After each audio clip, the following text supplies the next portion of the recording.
Nous commençons par définir ce qu'est une relation et une relation d'équivalence. Nous verrons quelques exemples et nous continuons avec la notion de classe d'équivalence. Enfin, nous terminons par un exemple très important, l'ensemble Z sur NZ.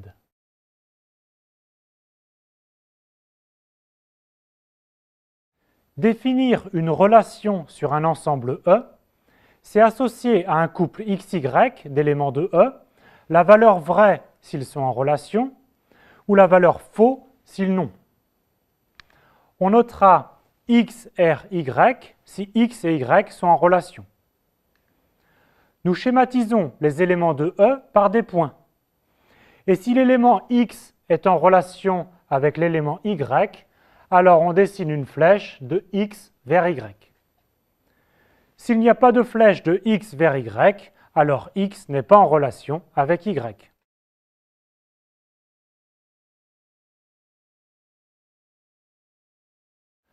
Une relation R est dite une relation d'équivalence si elle vérifie les 3 points suivants. La relation est réflexive. Tout élément X est en relation avec lui-même. Symboliquement, de tout élément X par une flèche qui arrive à X lui-même. Ensuite, la relation est symétrique. Si X est en relation avec Y, alors Y doit aussi être en relation avec X. Autrement dit, si l'on a une flèche qui va de X vers Y, alors il y a une flèche qui va de Y vers X. Enfin, la relation est transitive. Si X est en relation avec Y et que Y est lui-même en relation avec un élément Z, alors X doit être en relation avec Z. Pour notre représentation, cela signifie que si une flèche part de X vers Y et qu'une autre part de Y vers Z, alors il existe une flèche de X vers Z.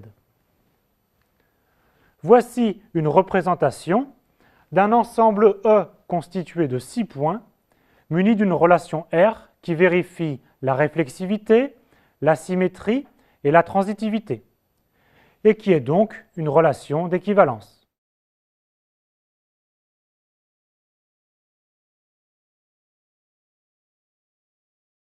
Premier exemple, être parallèle est une relation d'équivalence sur l'ensemble des droites. En effet, la relation être parallèle est réflexive. Une droite est parallèle à elle-même. La relation être parallèle est symétrique. Si une droite D est parallèle à une droite D', alors D' est parallèle à D. Enfin, la relation être parallèle est transitive.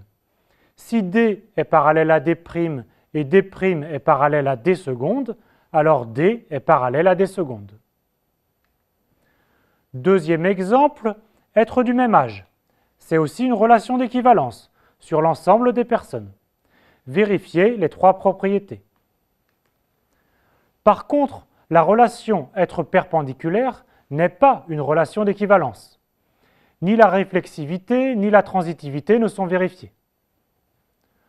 Enfin, la relation inférieure ou égale sur E égale R n'est pas non plus une relation d'équivalence. La symétrie n'est pas vérifiée.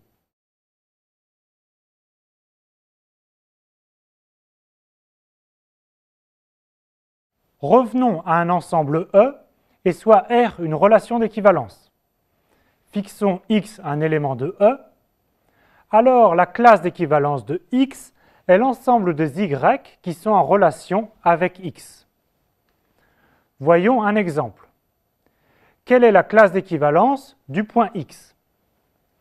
C'est l'ensemble des points qui sont en relation avec X. Donc sur notre représentation, ce sont tous les points reliés à X par une flèche.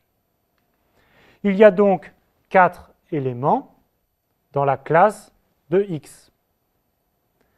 Même question avec X'. Quelle est sa classe d'équivalence? La classe de X' est constituée de 2 éléments. N'oubliez pas X' qui est en relation avec lui-même, donc appartient à classe de X'.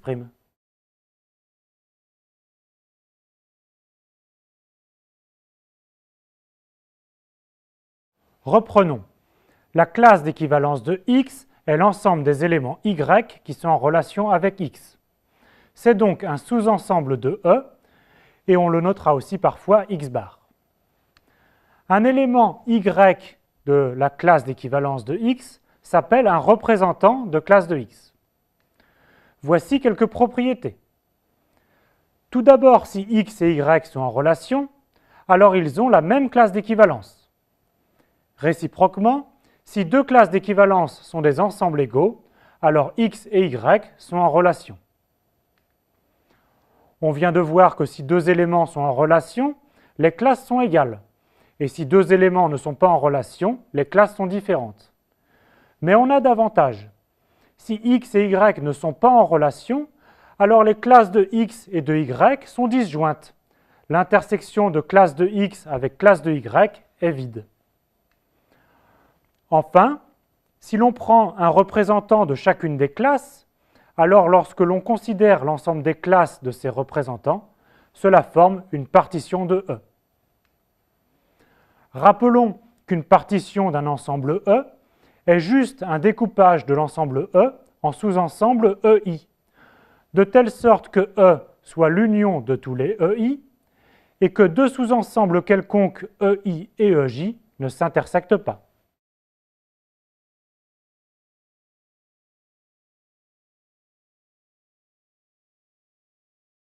Pour notre exemple de relation être du même âge, la classe d'équivalence d'une personne est simplement l'ensemble des personnes ayant le même âge. Il y a donc une classe d'équivalence formée des personnes de 18 ans, une autre formée des personnes de 19 ans, etc. Pour cet exemple, les trois assertions de la proposition précédente se lisent ainsi. Deux personnes sont dans la même classe d'équivalence si et seulement si elles sont du même âge. Deux personnes appartiennent soit à la même classe d'équivalence, soit à des classes disjointes. Si on choisit une personne de chaque âge possible, cela forme un ensemble de représentants C. Et une personne quelconque appartient à une unique classe d'un de ces représentants. Enfin, pour la relation être parallèle, la classe d'équivalence d'une droite D est l'ensemble des droites parallèles à D. Une classe d'équivalence correspond à une unique direction.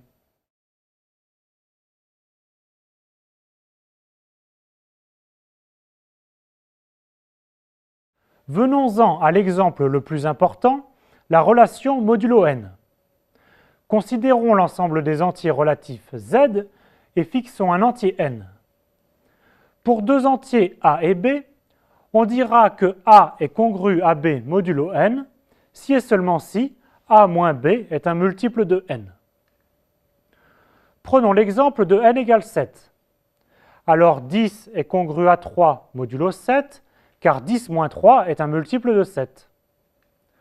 De même, 19 moins 5 est égal à 14, donc 19 est congru à 5 modulo 7. 77 est un multiple de 7, donc 77 est congru à 0 modulo 7. Enfin, moins 1 est congru à 20 modulo 7. La relation être congru modulo n définit une relation d'équivalence sur Z. Montrons-le. A est congru à lui-même, car A moins A est égal à 0. C'est donc 0 fois n. Si A est congru à B, alors A moins B est un multiple de n. Et on en déduit que B moins A est aussi un multiple de n. Donc B est congru à A. Enfin, si A est congru à B et B est congru à C, alors A moins B s'écrit K fois n. Et B moins C s'écrit K' fois n. Donc A moins C est égal à K plus K' fois n, et ainsi A est congru à C modulo n.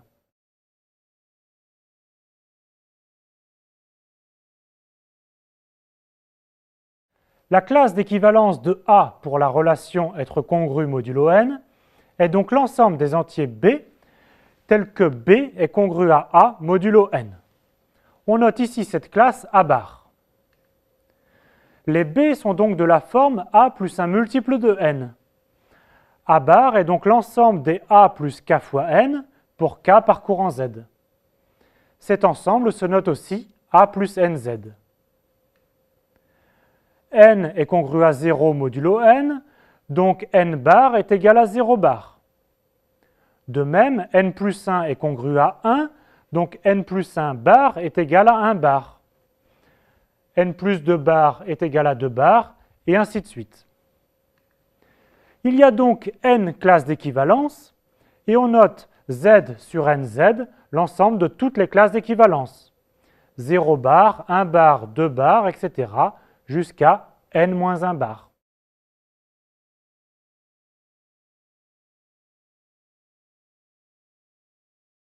Reprenons l'exemple de N égale 7. Nous avons Z sur 7Z qui est égal à 0 bar, 1 bar, 2 bar, etc. jusqu'à 6 bars. Nous allons expliciter ces 7 classes d'équivalence. Tout d'abord, la classe d'équivalence de 0 est l'ensemble des multiples de 7. C'est donc 7Z. La classe d'équivalence de 1 est l'ensemble des 1 plus K fois 7, etc. jusqu'à la classe d'équivalence de 6, qui est l'ensemble des 6 plus K fois 7. Et c'est terminé, car ensuite 7 bar est égal à 0 bar, car 7 est congru à 0 modulo 7. Nous avons bien trouvé les 7 classes d'équivalence formant l'ensemble Z sur 7Z. Plus tard, nous considérerons ces classes comme des nombres, nous les additionnerons et nous les multiplierons.